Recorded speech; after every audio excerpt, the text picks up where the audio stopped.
نہیں بابا، نہیں، آپ کا اس میں کوئی قصور نہیں ہے. جو کچھ ہوا اس کی ذمہ دار صرف پروین صاحبہ ہے.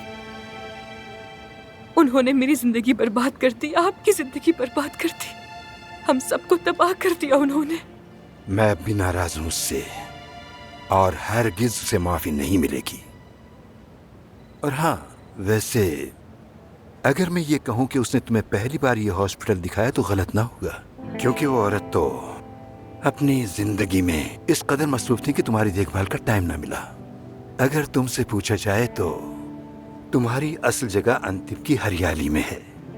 اگر تم یہاں خوش ہو تو یہیں رہو، اور اگر تم امریکہ جانا چاہتی ہو تو وہاں چلی جاؤ.